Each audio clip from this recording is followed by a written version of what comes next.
Good Sunday evening, everybody. Welcome into the Rocky Top Rewind. I am Eric Kane. That is Brent Hubbs. We're going to be joined by some special guests. Most importantly, thank you for being here every Sunday night, 8 o'clock until 9 o'clock Eastern Time here on the Volquest YouTube channel, when we kind of look back at the game that was. And Brent Hubbs, a lot of looking forward this week as well. Rivalry week. I continue to fumble that. Going to be in the swamp, Florida. It's going to be a big week at Volquest.com. Yeah, no doubt. Lots of intrigue, lots of storylines. There have been lots of storylines if Tennessee had won 63-3 yesterday, like I thought, or lots of storylines with Tennessee winning the way that they won. It doesn't matter. That game is in the past. It's all about Tennessee and Florida now. We'll certainly talk about that game because it's got a lot of carryover. As somebody texted me a little bit ago, going to make the drive to Gainesville a little more nerve-wracking than I thought it was going to be. Coming back from Nashville last week, but certainly, this game carries a lot of weight.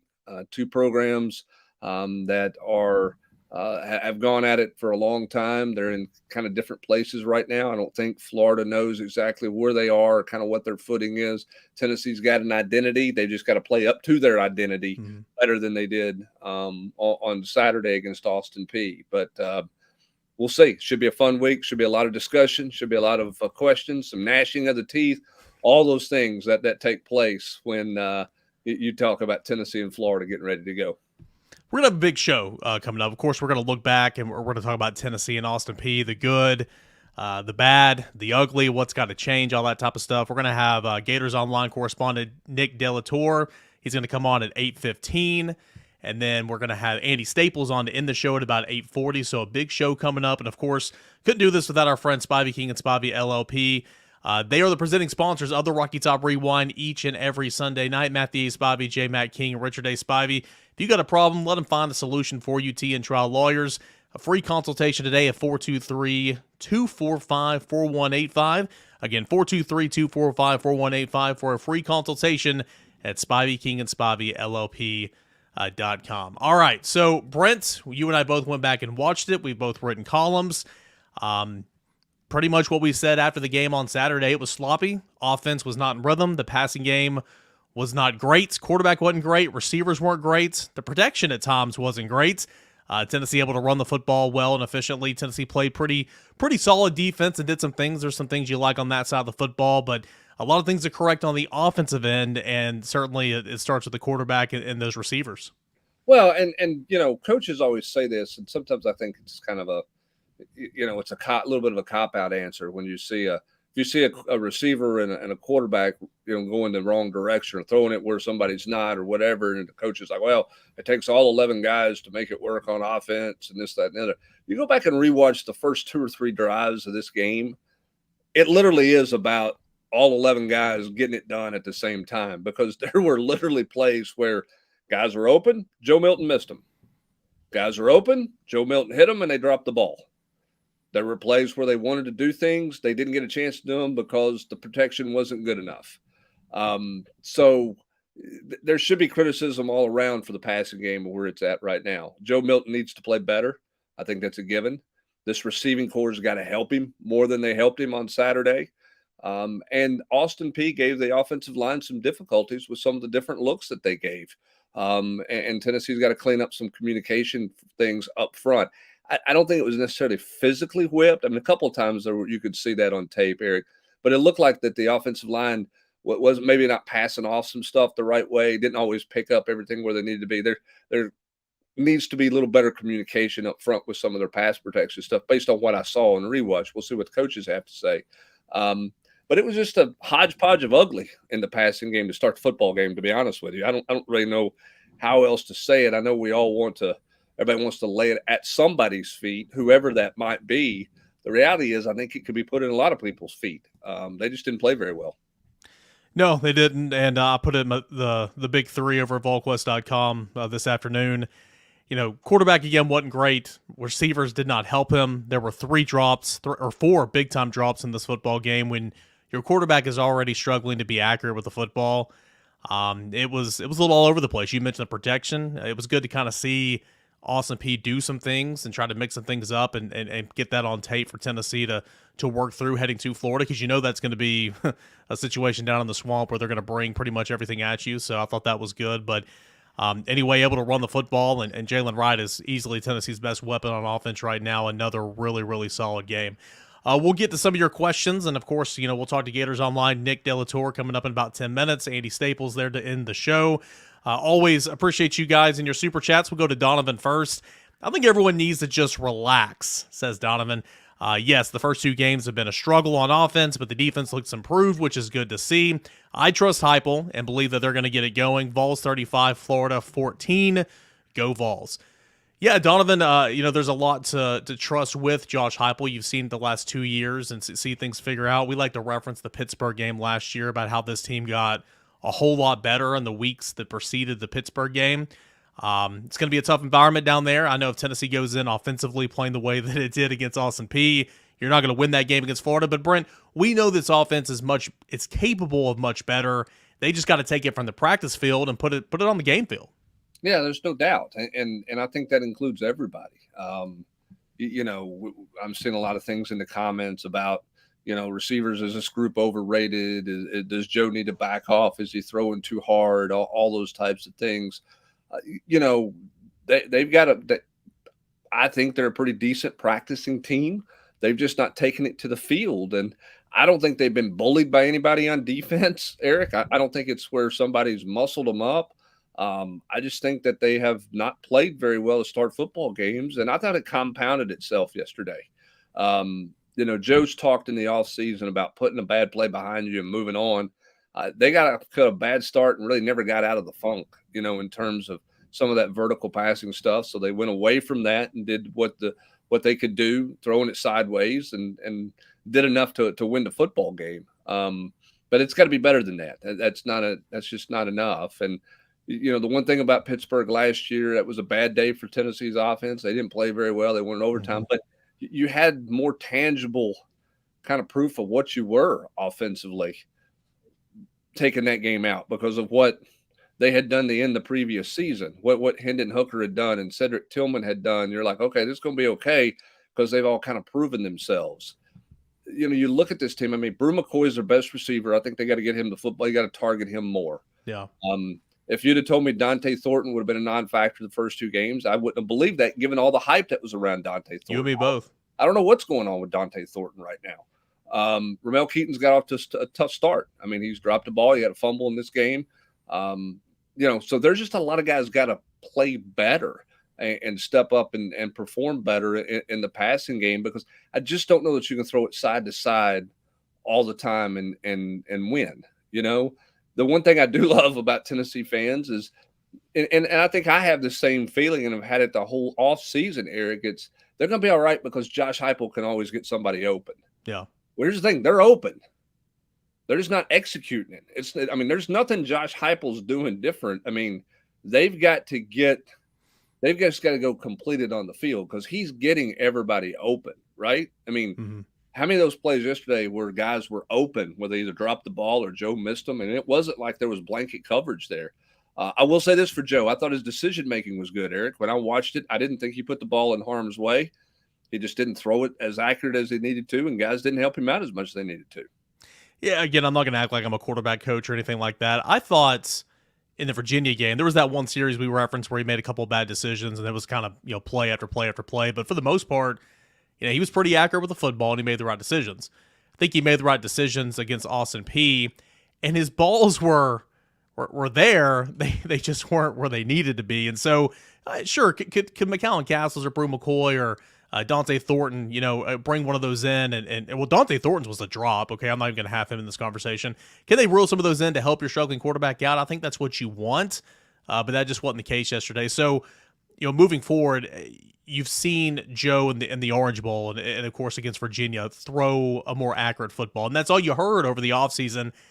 Kind of saw the old Joe in terms of the inaccuracies a little bit yesterday, to hope that that's something you can leave behind. Let's get to Donovan, another one here from Donovan real quick. Then we're going to get to Nick here in just a couple of minutes. Again, appreciate the super chats. Jackson Ross needs to pump with his left foot, and he does a whole lot better. Dylan Sampson always needs to have at least 10 carries. He only got 4 yesterday. The SEC is down, as I've seen it. The ACC is 4-1 against the SEC. Go Vols. Jackson Ross had a nice bounce-back day. His first punt, a little wobbly, 30 yards. had 49-yard punt, 47-yard punt, 45-yard punt, 2 inside the 20. Thought he got better, Brent. And Jabari Small had a good game, but I think we can all agree Dylan Sampson does need to be more a part of the offense like he was against Virginia. Well, I mean, I think when you get into games like you're going to get into Saturday, I think it's Yeah. going to be probably more Jalen Wright than it is going to be anything else because he's playing the best of anybody. So, we'll see. I mean, I'm surprised Dylan Sampson didn't get more carries than he got, but that's the way they go. And, they play that hot hand or whatever the case may be. And they felt like that Jalen Wright and Jabari Small were the two best guys yesterday. I think Dylan Sampson can help him with things. I like to see Dylan Sampson out on the perimeter more, continue to get him out there and get him involved in that. They kind of they had him involved in the passing game in week 1, and he wasn't much of a factor this week for whatever. It is kind of interesting on Jackson Ross. The 2 punts that's kind of settled him down have been left-footed punts. Yep. I don't know why that's the case. I will say this. He had a nice bounce back, right-footed and left-footed yesterday, and I thought their operation was better. I thought he was in better time kicking the ball. It didn't feel helter-skelter with him. It looked a much more in the flow of what it should be. So that was a nice bounce back for him. Should give him some confidence going into Florida. As for the SEC in general, I can't disagree with him. I mean, Georgia hasn't played anybody yet, but they're the most talented team out there. But, Alabama didn't get it done at home. Mississippi State doesn't get it done on the road. Auburn should have lost on the road last night. South Carolina loses to North Carolina week 1, struggled, in week 2 with Furman for a while. There's nothing that says that the SEC is playing great football right now. And I think the biggest deal is you just got a bunch of brand new quarterbacks in this league, right? And you just don't know. I mean, even some of the experienced guys are playing in new systems. Everybody was all gaga over Leary coming into Kentucky. Yeah. They're going through the struggles of playing in a new system right now. Tennessee's got Joe Milton, who's as experienced as anybody, but he not played particularly well. Alabama's breaking in a new quarterback. Florida's breaking in a transfer quarterback. Auburn's got a new quarterback. You got a lot of youth in the quarterback and new in the quarterback position compared to years past, and I think that's caused some problems. And then Andy Staples and I were having a conversation earlier, and we may get into this a little bit in our conversation later tonight. I'm not sure the offensive lines in this league have been what they have been either. Oh, yeah. Particularly on the edges with the tackle play. So that could be a good thing for Tennessee, Eric, because I think Tennessee's pretty good coming off the edge on defense right now. Yeah, they've shown it through 2 games, that's for sure. Getting back there, talking about some of the things we saw against Virginia that we wanted to see against Austin Peay, guys like James Pierce, Amari Thomas, Omar Norman-Lott. They all showed up against Austin Peay. Maybe not great as high, but they all showed up again for the second straight week, so that is good to hear and good to see. Hey, we'll talk Florida. We'll get a preview from our correspondents down at Gators Online, our co-workers Nick Delatore. That's coming up next right here on the Rocky Top Rewind. But hey, I want to give a quick shout out to our friends Spivey King and Spivey LLP, presenting sponsor of the Rocky Top Rewind. 3 partners, Matthew A. Spivey, J. Matt King, and Richard A. Spivey. If you got a problem, let them find a solution for you. That's TN Trial Lawyers. They specialize in criminal defense, family law, personal injury. Some examples of that could be DUI, homicide, assaults, and divorce, custody, alimony, stuff like that, parental rights. Over 80 years of combined experience, Spivey King and Spivey LLP provides representation throughout the state and federal courts of Northeast Tennessee. The firm has a vast amount of trial experience, and they're practiced and energized and ready to go for today's legal modern demands. 43 years. This practice has been in place for 43 years. This partnership specifically since 2012. Firms won multiple awards as well, and they're ready to get it done for you. Whether you're injured in a car accident, need a divorce, help with custody of your children, or have been accused of a crime, Spivey King and Spivey LLP is here to help you, and they are ready for your free consultation by picking up the phone. Give them a call today. That is at 423-245-4185. Again, a free consultation by picking up the phone today at 423-245-4185, or you can always visit Spivey King and Spivey LLP online at SpiveyKingandSpiveyLLP.com. More of the Rocky Top Rewind coming up next.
Welcome back into the Rocky Top Rewind. I am Eric Kane. He is Brent Hubbs. Every single Sunday night, 8 o'clock Eastern Time, live on the Volquest YouTube channel. Tennessee is 2-0.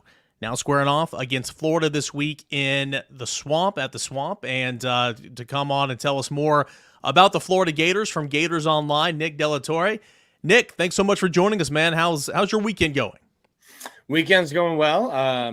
Didn't have to cover another loss. I've covered a lot of those in my 11 years covering Florida. The mighty Cowboys of McNeese really put up a fight, but I think it's a win that Florida needed just to feel good about themselves. Had lost 4 in a row, so dealing with a happier fan base this weekend, and this is a rivalry week that I've always liked and looked forward to. So excited to talk more football. I think we just recapped the Utah loss all last week, and then Saturday showed up. And it's like, oh, there's a football game today.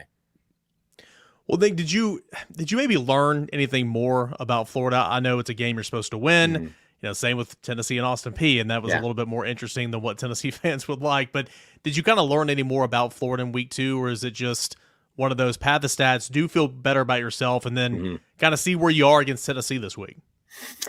Yeah, I mean, listen, I covered a overtime game with Florida and FAU, so I've seen how ugly these winnable games can get. For me though, it was Florida in the first game. Graham Mertz threw 44 times. That's not the formula to get the correct equation for wins in Gainesville. So I think Florida going back. Listen, it's a defensive line that had one 300-pounder and probably a bunch of SEC linebackers playing defensive tackle and defensive end. For McNeese. So, yeah, you can just play hat on a hat and run the ball. And I think that's what Florida needed to do. But they need to get some confidence. Florida had 6 procedural issues. I need them to see them play clean football against McNeese. They did that for the most part. Other than the offense fumbling late in their own, backed up in their own end, Florida was really going to pitch a shutout. I thought that was going to be good for the defense. The biggest thing I've seen for Florida, and it showed its head last year in Knoxville, was tackling. Florida couldn't get Hendon Hooker down. I think Jordan Travis is still running in Tallahassee against Florida. He looked like he was covered in Vaseline the way Florida was trying to tackle him.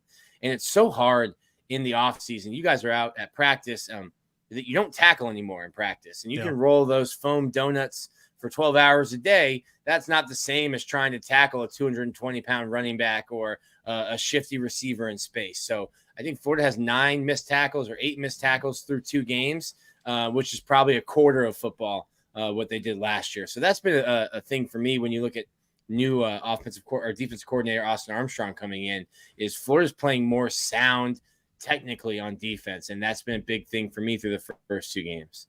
Nick, when you look at this defense, how important was week 2 just for the operation standpoint and not and it becoming second nature, not thinking so much out there? I know they gave it the big play to open the Utah game, but they kind of settled in pretty well in that game otherwise and gave themselves a chance. How important was it for them just to get another game under their belt in a new system? Yeah, really important. Billy Napier all off season said, hey, it's not just year 2 for the players, it's year 2 for the coaches. Well, it's only game 2 for Austin Armstrong and the guys on that side of the ball. The interesting thing for me is Florida rotates so much on defense, and I think that's really been their strength.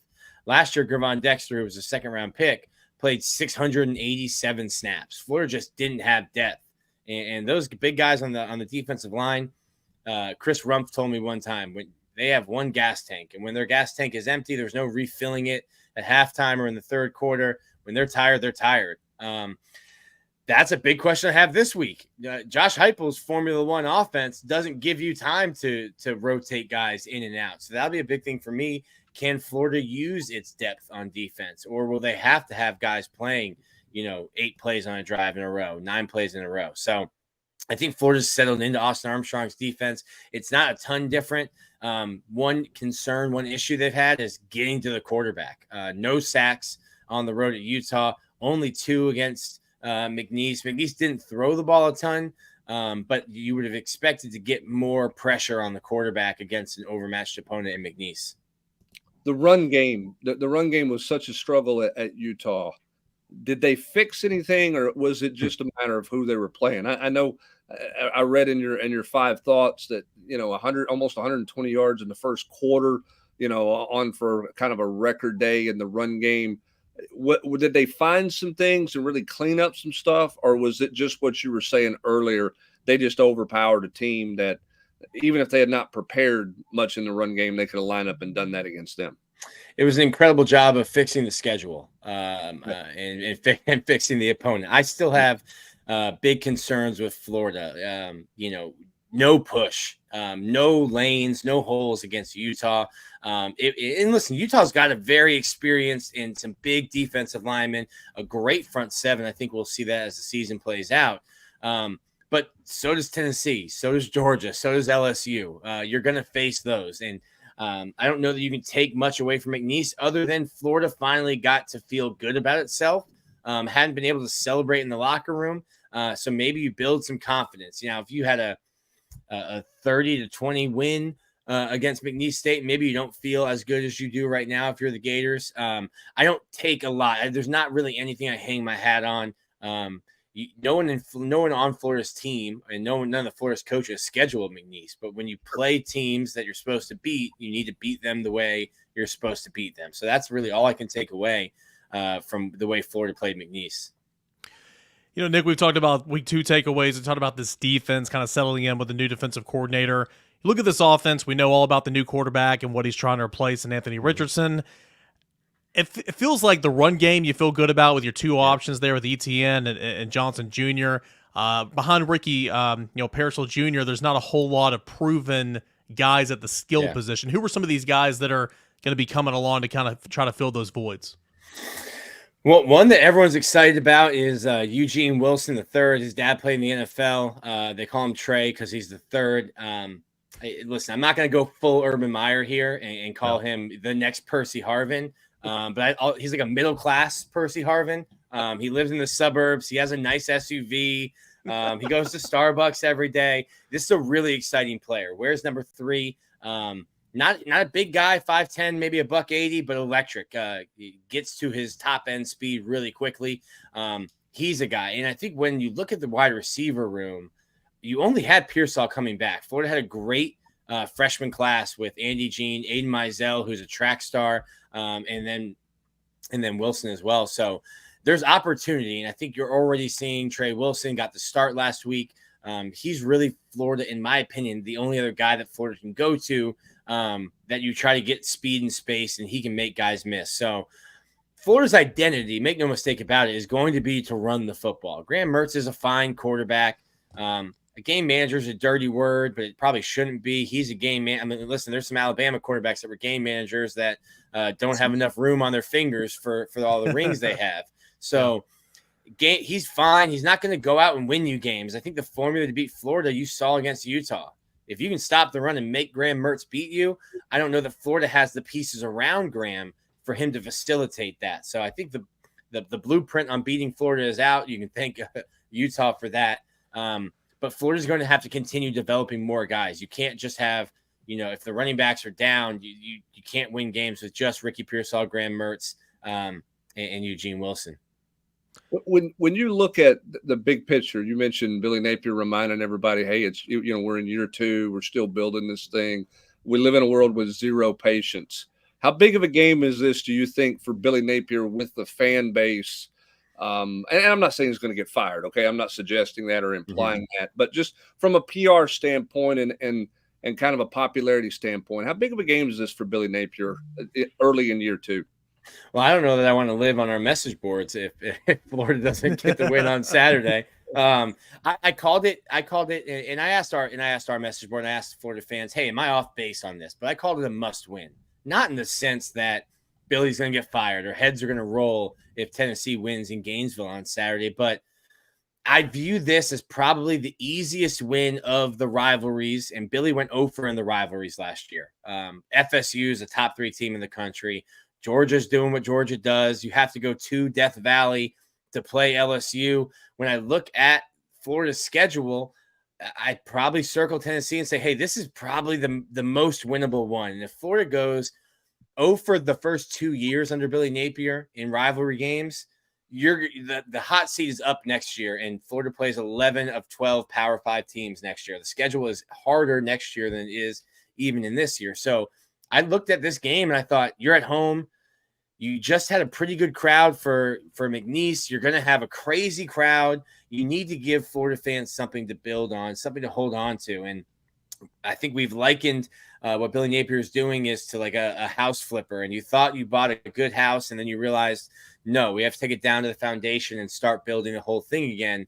That's cool, but like I need to see a model home because we need to see what you're building. Construction's taking a little bit longer than we expected. So I think for Florida fans, a loss to Tennessee might be devastating, and you probably start wondering, okay, well, what is the timeline? When can we move in to this house we keep hearing is being built? Hey, Nick, I got one more question for you. Up front, the offensive line. I know you had to replace at least 4 guys with starting experience. Might not have started all the time, but 4 guys with starting experience. Of course, a high draft pick, trying to replace Osiris Torrance, I believe is his name. Osiris, yeah. How's that offensive line kind of coming together? Or is it like Tennessee's at this point in the season, very much a work in progress? Yeah, I think so. Austin, you can debate. Austin Barber kind of filled in for Michael Tarquin, who's now starting at USC, Southern Cal. I think the real USC is starting there. He got hurt at right tackle. Austin Barber, who's now playing left tackle, started a bunch of games at right tackle and then was in the mix even when Tarquin came back. He's been okay. Florida hasn't had Kingsley Aguakin, who was their starting center. He started 26 games before missing the Utah game and then missing last week against McNeese. And he's kind of, the quarterback of that offensive line, making calls, checks, the most veteran guy they have. I would expect him to be back. He had a high ankle sprain, but he's been nursing that for about 5 weeks. It'll be close to 6 weeks by the time they kick off on Saturday. Getting him back will be really good for Florida. And then I think Florida's been okay. Maybe we overhyped them a little bit in spring and fall. There's not many bad things to report when you're only talking to coaches and players in spring. Everyone looks like an All-American. But I think Florida's offensive line needs to be challenged. Like the bread and butter for Florida has to be running the football with Trevor Etienne, Montrell Johnson, and freshman running back from just up the road in Jacksonville. Trayon Webb looked really good. So Florida knows its identity. They got away from it because they got behind at Utah. And the new clock rules, I think their coaches are still going to be trying to figure out, hey, if we're down 10 in the fourth quarter, is the game over? Are we going to get enough possession? So I think Florida will get back to its identity, did against McNeese, and they need to try to do that Saturday against Tennessee. But the offensive line, I think getting Kingsley back would be big for them. And certainly from a leadership standpoint, and obviously he's a good player as well. Nick, it's a big week. Tennessee and Florida down in the Swamp, a place where Tennessee hasn't won since 2003, and there's been some crazy finishes down there. What do you guys have coming up this week at Gators Online for Tennessee fans might want to check into? Yeah, I think we're going to have you on our podcast, so we'll get you on. Listen, if nothing else, we'll get Eric on the show, and you can come look at him on our site. But yeah, it's a big week. I think it's important for both Florida and Tennessee to get wins here, and it would be huge for Tennessee. I mean, there's been some just Tennessee grabbing defeat from the jaws of victory in Gainesville. I know there's been some heartbreakers. In recent memory. So it's a huge week. We'll have a ton of content, history content from the Florida Tennessee rivalry. I grew up during the Spurrier and Fulmer years. That was probably the peak of it all. So yeah, we'll have a ton of content and film breakdown, stuff like that for you guys. Nick, I appreciate it, man. Thanks so much, and enjoy the week. Have a good one, guys. Thanks, Nick. That is Nick De La Torre from Gators Online to kind of break us down a little bit preview a little bit of the Florida Gators as Tennessee takes on Florida later this week on Saturday, 7 o'clock Eastern. It's going to be on the ESPN Kick for Rivalry Week, and we'll continue to break that down and preview that one all weekend long right here at Volquest.com. Hey, when we come back, we'll answer some more of your questions. Andy Staples, 10 minutes away, on 3 personality. You know who he is. It's Andy Staples. He's going to join us here on the Rocky Top Rewind in just about 10 minutes. But first, I want to tell you guys about our friends GameTime. Buying tickets to your favorite events, it shouldn't be stressful. GameTime is a fast and easy way to buy tickets for all sporting events, but not just sporting events. You got music events like concerts, comedy, theater, all that stuff near you. With killer deals on last-minute tickets and their best price guarantee, you can stop stressing over tickets and start getting hyped up for all the fun that you're going to have. Download the app and you can see things like flash deals on last-minute tickets, easy to find tickets for every event in your area. They're going to show you pictures of your tickets before you purchase so you see exactly what you're paying for. Plus, they're going to protect you with the lowest price guarantee. They even have cancellation protection such as event cancellation, job loss protection, all that and more to help you out over there at GameTime. So I encourage you today to go ahead and download the GameTime app, create an account, and use the promo code VOLS, and you're going to have a $20 off your first purchase. Again, download the app today, promo code VOLS, VOLS, for $20 off your first purchase. That's at GameTime. Download GameTime today. Last minute tickets, lowest price, guaranteed. We got more of the Rocky Top Rewind. Andy Staples in 10 minutes. That is coming up next right here on the Rocky Top Rewind.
Welcome back into the Rocky Top Rewind here on the Volquest YouTube channel every Sunday night during the season, 8 to 9 o'clock Eastern Time. That was Nick Delatorre from Gators Online. Does a great job. I encourage you guys this week to check in at Gators Online injury reports. I do a lot of my research by checking in there every Florida week, and you can too. Andy Staples coming up in about 7 minutes. Brent, a lot of the conversation with Tennessee and Austin Peay is about the inaccuracies, the misfires, the drops, the offensive woes. It's Austin Peay, but defense did a couple of nice things in the fourth quarter, kind of got lax a little bit. They were completely one-dimensional, so you don't want to see the high passing yards, but I thought Tennessee's defensive line played pretty well. Aaron Beasley is arguably the best player on the team, one of the best players in the conference right now, and it was good to see a lot of those players playing, and more guys like James Pierce, Joshua Josephs getting pressure on the quarterback. Well, and I'll give this coaching staff credit, Eric. I thought they did a good job rotating guys and continued to try to build their depth, even early in the game when, quote, it wasn't out of reach. I mean, you got Jeremiah Thielander. They're trying to build that linebacker depth in case they have any other injuries there or anything else that's of concern there. They rotated at the star position. They rotated at corner, and they played another 12 guys up front on the defensive line. And before it got to the end, too many missed tackles, particularly in the fourth quarter. I think PFF had them with 12 yesterday, most of those coming in the fourth quarter. Looked like they had a misalignment or a bust on the 4th and 2 on the first drive.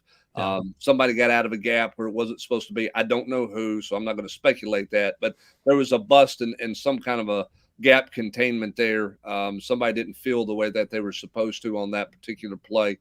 And then obviously Danico Slaughter falls down and gives up a 50-yard touchdown. So it wasn't perfect, but again, they got after the quarterback, 7 sacks for a quarterback who was trying to get rid of the ball as fast as he could. Tells you Tennessee's got some speed up front. Love the way those guys are running up front. Karat Garland stood out as a guy who tracked the ball down the line of scrimmage really well. Omar Norman Lott is playing really fast right now. So a lot of good things out of that defensive front. They'll be tested this week more than they've been tested by anybody thus far. So we'll see how they hold up and how they fare against the best offensive line that they will have played all season long. I mean, Austin Peay was they were patchwork. They took their center and moved him to left tackle yesterday in that game. He had never played out there before. Obviously, Virginia had 4 new starters on their offensive line. So this defensive line is going to face a different test this week against a Florida offensive line that's got some size and some talent. We'll see how Tennessee gets after them. Yeah, but plenty of personnel to throw at them, right? I mean, Tennessee's playing 10 to 12 guys. It's good to see Rodney Gardner wants to play that. And again, you look at the stat sheet, and I think it was like 260 yards passing or whatever, and that kind of sticks out like a sore thumb. But you got to think about it. Austin Peay was completely one-dimensional, and they had 2 explosive plays. That's all they had all game long. One was the 4th and 2, quarterback run that you referenced. McDonald, it looked like on tape, kind of got out of position a little bit, but nonetheless, it was 45 yards on one play. The second was the 52-yard touchdown reception, the only time Austin Peay found the end zone, and he can't slip, but that's all it was. They were in man coverage, and Nico Slaughter slipped, and he was wide open. It wasn't a bust, it wasn't anything like that. He just slipped. So again, I wasn't perfect, but I kind of I like where this defense is headed. I really do. And we were looking for a nice bounce back game for some special teams, and Charles Campbell, nobody's really talking about him right now. Josh Heupel kind of joked in post game saying, well, hey, he kicked a little bit more than we wanted him to today, but 3 for 3, looked really good, kicking those field goals, but also Jackson Ross, who responded the right way. Josh Turbeville, only 1 kick out of bounds, 5 touchbacks. Overall, I think special teams had a nice day. Yeah, I think so. They kicked the ball. The specialists kicked the ball better. I think Charles Campbell's been steady Eddie. You can tell he's got a ton of experience. Jackson Ross is, still getting his feet under him. He'll be nervous. That first one, every Tennessee fan will be holding their breath Saturday night when he kicks that first one, and we'll see how that one goes. But, they did some good things. They did some other things that has to get corrected. Special teams, they did good things, but continue with some defensive stuff they've got to correct. I don't think they've done a lot of crazy stuff up front, Eric. They haven't played a lot of games, a lot of twists. They blitzed a couple of times there and basically got home on 2 of them with sacks, but they haven't brought a lot of pressure and really got after guys and heated teams up that way. They've kind of just let their 4 rush the passer. So we'll see how they balance that out this week. Do they bring guys? Do they have to? Do they mix it up? Can they mix it up with that front 4 get home? We'll see this week. Kamal Haden, is a guy that's feast or famine, right? If he turned his head around, he got an interception. He didn't turn his head around and he got a PI. He should have gotten an unsportsmanlike penalty for celebration. Yeah. You can't intercept a ball and run 50 yards down the end and spin it in the end zone and celebrate. This is not the NFL where you run to the camera and pose for a picture. You just can't do that. I mean, you can't put yourself in a situation where you could have potentially gotten a flag in that spot. Now, that officiating crew was terrible. That's another hour's worth of show we can dive into. It's one of my big 3. Go read it, Volquest.com. But, they weren't very good. But, you got to be better than that when you intercept the ball, right? Like, come on. Be there before and handle those things. I thought he played the screens pretty well. I thought he was pretty physical playing the screens. So it's a little bit feast or famine with him. There need to be more feast than there is famine with him this week against Florida because there'll be some man coverage out there. Yeah, I was texting you, and no doubt about it. His pass interferences, good calls. He knew it. I knew it. You knew it. Everybody in the stadium knew it. He's got to get his head around. And, we were talking last night. It's like, don't you think Florida, if they need a play, they need a chunk, they need a first down, they're just going to underthrow something right to Kamal Haden because he's going to run through the receiver. But when he gets his head around, he had a couple PBUs. He had the interception. I thought he battled on what should have been a catch and a fumble and a turnover for Tennessee. He punched that ball loose. He made mistakes, but I thought that he battled, and that's more than you could say for him at points in times last year. I feel like I thought that I could see some things from him yesterday, and Tennessee's going to be depending on him next week and all those guys in the secondary. Yeah, and to answer Brandon's question there about why does Willie Martinez teach his guys to face guard, he doesn't teach them to face guard unless they're in a trail position. If you're beat and you're playing catch up, he doesn't want you turning and looking at the ball and giving up ground that way. Where Kamal's not trusting that he's in better position than what he is. He's in good enough position. He's not trailing. He's almost stride for stride. He's not over top of the receiver necessarily, but he's right there. Read his eyes, turn your head, and make a play on the ball, okay? Because you're not in a trail position with those plays there. So it's taught if you get beat, keep your head down and try to run through and time it that way as a face guard. But if you're not in a true trail position, flip your hips, turn your head and make a play. And that's what, that's what Kamal Haden needs to do. He did that on the interception. He was in a position to do that twice against Virginia and chose not to do it. Now he got PBUs because he batted the ball away. But if he'd have turned his head, he had a chance to intercept both those balls against Virginia. That's a confidence thing. He's just got to turn his head, knowing he's in a good enough position in phase with the receiver to make it there. Going to hit 2 more real quick before we get in our chat with Andy Staples. So let's get these rapid fire. Herb wants to know chances Cooper Mays plays this week. Brent, he was doing some things on the side. He returned to the practice field. He dressed out, didn't do anything in pregame warmups. He's doing more now. It's about getting acclimated. We'll see if they want to try him for Florida this week, but I think that he's getting closer now than he ever has been. Yeah, and I think that's going to be a doctor's decision too. I mean, is he healed up enough that there's no risk for any kind of re-injury after the procedure? I can tell you this: Josh Heupel is going to talk all week long like he's going to be able to play. On Thursday when he meets the media for a final time, it's going to be, hey, we'll make that decision on Friday with him, and we'll go from there. So I don't think we'll have a definitive answer. We don't get to watch practice, so we don't know how much he's going to do. We just know he's done more in the last 3 or 4 days than he's done since the procedure. And then finally, we'll go to Donovan for another super chat. Donovan, really appreciate the super chats here tonight. D. Williams, he's so electric with the ball in his hands. He will be a big key for Tennessee in field position this week. It feels like he could go score at any time. Absolutely. Any football game, you want that to be a key component, but also when you're on the road, when you're in a hostile environment, a place you hadn't won in a while, if special teams comes through for you, that'd be huge, and especially a guy like D. Williams who can flip the field and, just like Donovan says, can score at any point in time. Be a big week to see if D. Williams can help Tennessee in the return game. Yeah, I mean, I don't know. I'll be honest with you. I've not done enough research on Florida's punting game at this point to know if they've got a guy who hangs it up 5 or 6 seconds and everything has to be a fair catch, or if he's going to get a real opportunity to return it. If he gets the ball in his hands and an opportunity to return it, he is certainly capable of going to the house from any position on the football field. All right, let's step aside. Let's bring in Andy Staples here to take us to the finish line here on this edition of the Rocky Top Rewind.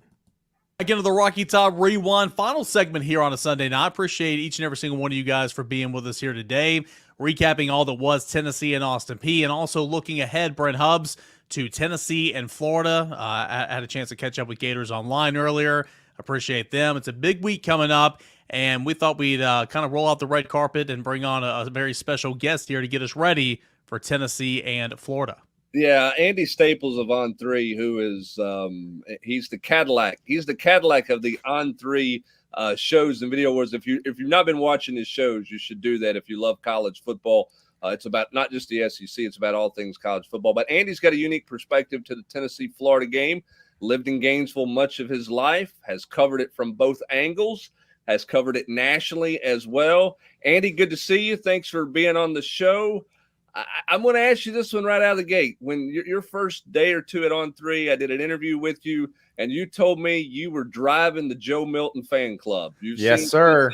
2 weeks. Where are you, in the passenger seat, the back seat, or are you still driving heading into week 3? I'm a little concerned that my fenders have fallen off and my tailpipe's dragging. When he was one of 11 to start the game, I was very, very concerned. JD Piquel, who also does shows here at On3, we did a segment on my show called Nightmare Scenarios, and it was basically, this was before the week of the first games. We said, what can happen, win or lose, that will send a particular message board into meltdown mode? And what we said for Volquest was Joe Milton airmails 3 would-be touchdown passes, and they start chanting Nico, Nico, Nico. And it didn't feel like that happened in the Virginia game, but it definitely felt like the Austin Peay game was not Joe's finest moment. So I could imagine it was a little nerve-wracking there in the first half. Yeah, it was certainly not a ton of fun, and Tennessee fans have lots of questions. Florida fans have lots of questions. As I mentioned, you've known this rivalry for a long time. Do you remember one like this? I think you can say this for about a lot of teams in the league right now, Andy. But do you remember this rivalry game with both fan bases going, I'm not exactly sure 2 weeks in what we have in front of us? I think some of the Butch McElwain games were like that. The one that ended, and it's funny because all the years just run together now, but the one that ended with the bomb from Will Greer to Tyree Cleveland. Like, I remember both fan bases were just kind of out of sorts, didn't know what the heck was going on. No, this is 2015. This was the Will Greer one. So 2015. Yeah, and I just remember thinking this is one of the worst played games of football I've ever seen in my life. And then that last play happens, and the Florida fans are like, But it didn't. I remember writing a column after that game going, you think Jim McElwain's a genius and you think Butch Jones is a dunce, but if things had happened just, one play different, it's flipped. So are they really that far apart? And sure enough, they both wind up getting fired pretty much the same time. So it really was, I think that period was the one where people were just not like. Now I will say the 2016 Florida Tennessee game where Tennessee won in Knoxville, that was the high point of I guess the next week when they beat Georgia was probably the high point of the Butch Jones era. But other than that, I think the middle of that decade was both programs just going, what are we even doing here?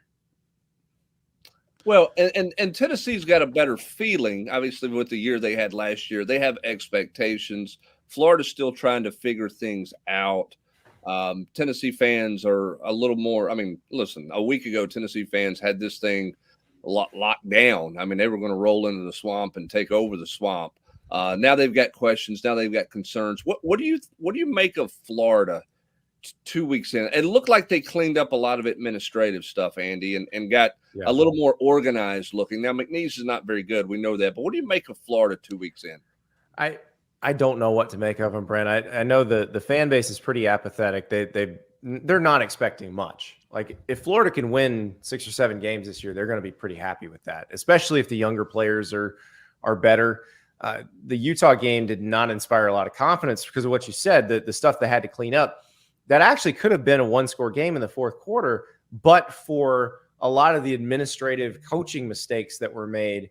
And that in year 2 is where the Florida people are like, okay, wait a second. You've been telling us that Billy Napier has this incredible attention to detail, and they're having 2 number 3s on the field on the punt return team. Like what's going on here? Are we being sold a bill of goods?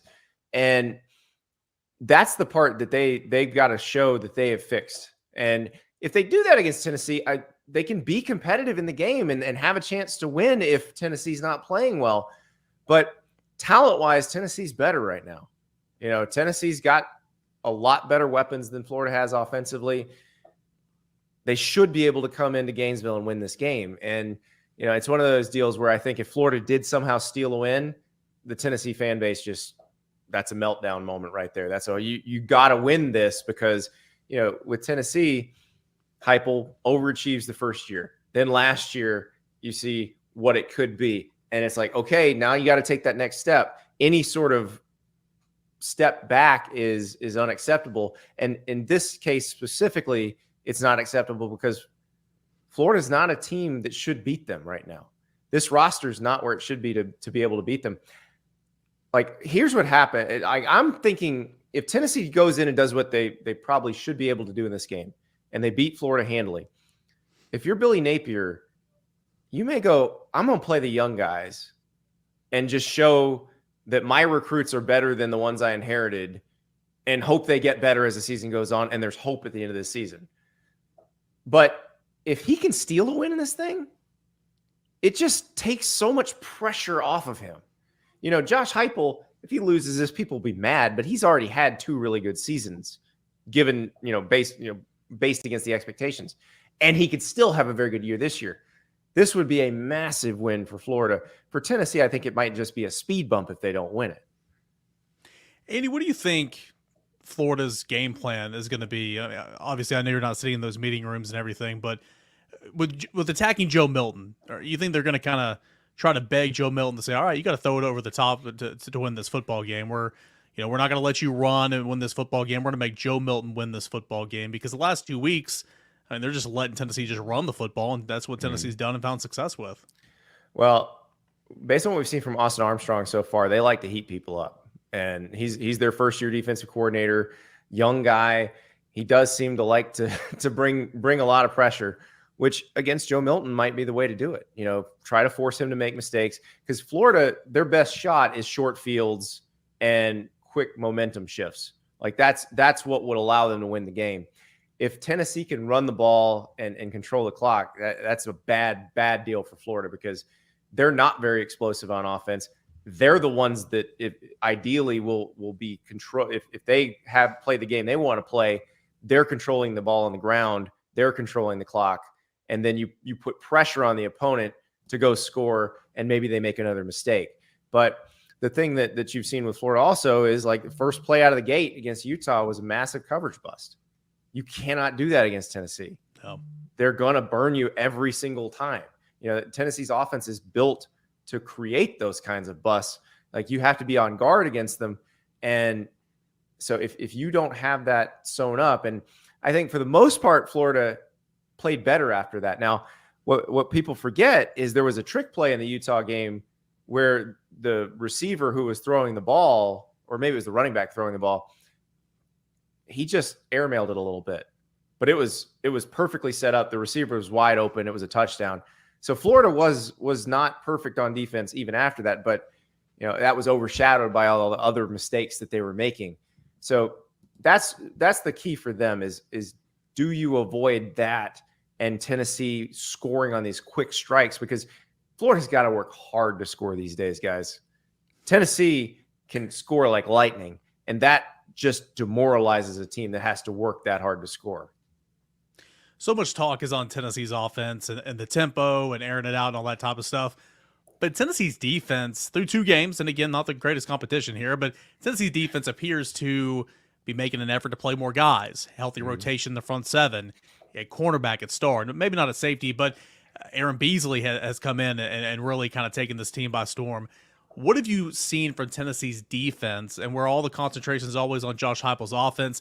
Feels like this defense can be something that makes Tennessee a pretty solid football team this year. It's hard to tell much from the Austin Peay game, but I thought in the Virginia game they looked really fast off the edges. Yeah. And against a team like Florida, which has, against Utah was not blocking very well and was not giving Graham Mertz a lot of time. That's a scary thought for Graham Mertz, because he's actually a pretty decent athlete, but he's not Anthony Richardson back there. Like, he's not going to take off and run for a 70-yard touchdown if you flush him out of the pocket. They've got to protect him better than they have. And we'll see.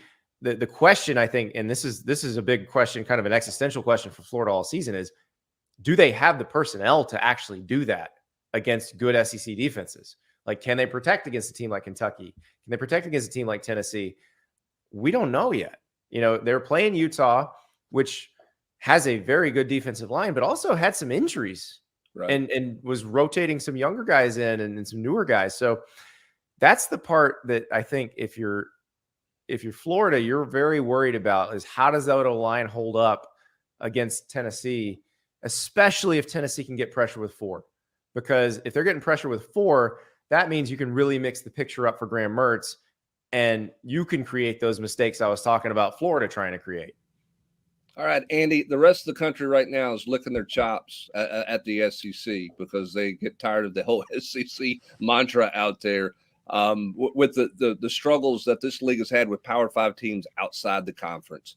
Just kind of quick hitter here, quick thought. What do you make of the league in general 2 weeks in? And maybe what do you make of college football? I mean, are we really seeing the talent pool because of the portal even out to a degree? What do you make of the start of college football, specifically the SEC?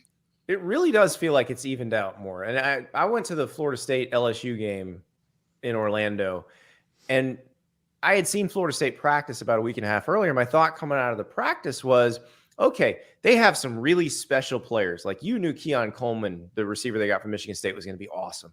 Jared Verse, who's going to be a first-round draft pick as an edge rusher. He was great.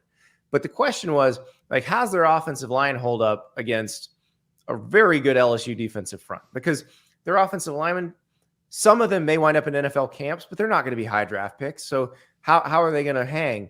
Well, they hung very well. And, some of those guys, they have a transfer from Charlotte. They have a transfer from UTSA. And they've done a good job of plugging spots. I think Florida State's probably the best example of a team that used the transfer portal to get significantly better. Because my thought was, you can use it to plug some holes, but if you'd like to be a true national championship contender, that only comes from recruiting through high school. That's recruiting and developing the way Georgia does it, the way Alabama's done it, the way Ohio State does it. And now I'm not so sure.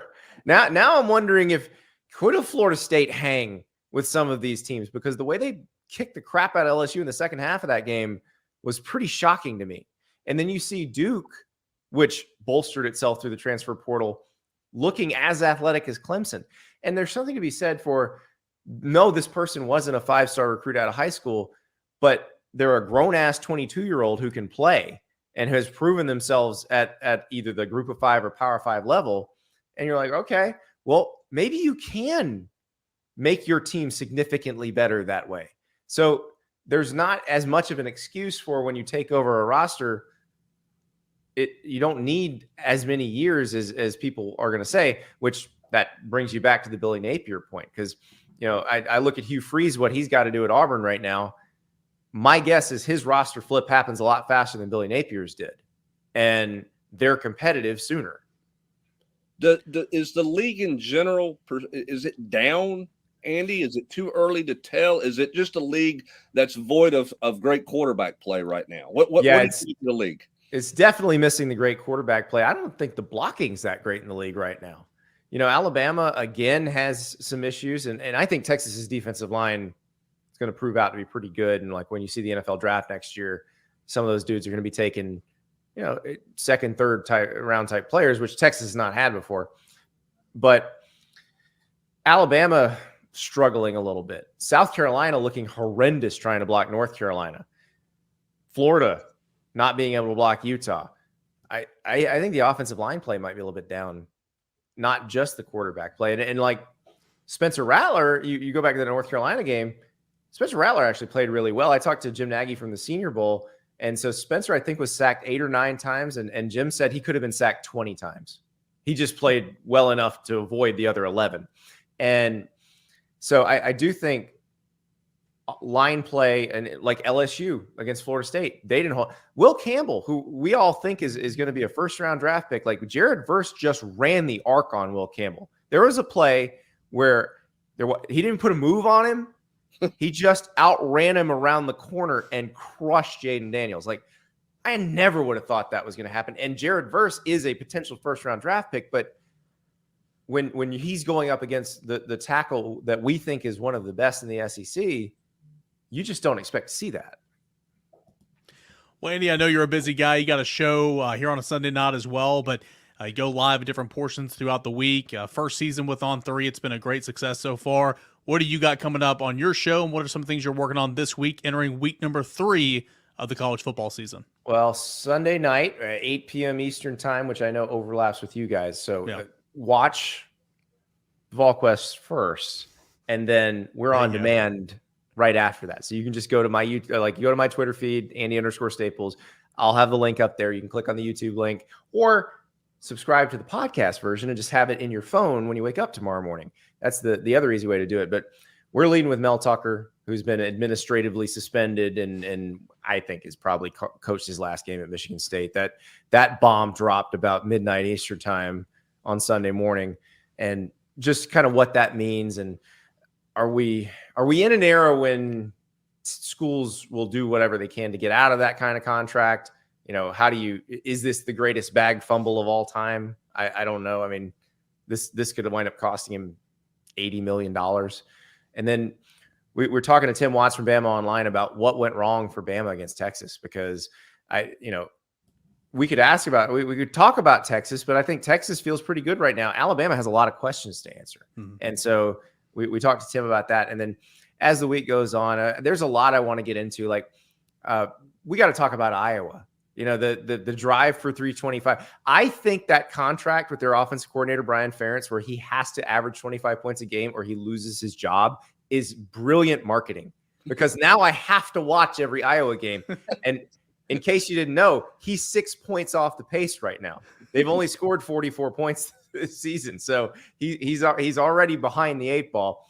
But that one, I mean, the Coach Prime thing, like the Colorado thing, is fascinating to me, because we always talked about Coach Prime and the roster flip and everything he was saying. But now that we've seen Deion Sanders' team play a couple games, I think they're on the verge of something really big. Maybe not this season, but I think he's going to build something really big, either at Colorado or somewhere else where after they steal him. Well, the best thing he did that nobody gave him any credit for, because it was all about Louis and I'm coming and all that, was who he brought with him on his staff. That's a good football staff that he has put together at Colorado that nobody has talked about, because it's all about the persona of him. But you go peel the curtain back and look at what he has working around them. That's a good football staff, Andy. Well, that he's put together. Sean Lewis, their offensive coordinator, is a great example of that. He was the head coach at Kent State. Kent State had this old AD whose philosophy was, I'm going to make as much money as possible from these body bag games. And I don't care if I get, if my team gets the crap kicked out of it before we go into MAC play. So like Sean Lewis's team never really got a chance to be its best. Like last year, they had to play at Washington, at Georgia, and at Oklahoma in the non-conference. But Sean Lewis running that old Baylor offense was a wizard at that. And you're like, okay, you put that in charge of the offense, give him a quarterback like Shedeur Sanders and some weapons on the outside. He's going to figure out what to do with it. And he sure has. Well, Andy, we appreciate you joining us. Thanks so much. And we'll have to get you back on the Rocky Top Rewind or a Volquest podcast here pretty soon. Absolutely. Appreciate it, guys. Thanks, buddy. Appreciate you. That is Andy Staples, new with us over here at On3, a national show, does an awesome job. Just like you said, subscribe to the On3 YouTube channel, subscribe to the Andy Staples Show so you can get a direct download. You can listen to it going to work and all that, but all that after you consume all the Volquest.com content, right, Brent? Absolutely. And we got plenty of content. It's a huge week. Be on the lookout for some promotional stuff coming down the pike, but obviously this is a huge week. Lots of storylines, lots of things to cover. Josh Heupel will be dialed in. He's handled big games really well since he's been at Tennessee in terms of having his team ready to play. But there'll be lots to cover this week before Tennessee travels to Gainesville on Friday to get ready to play the Gators on Saturday night.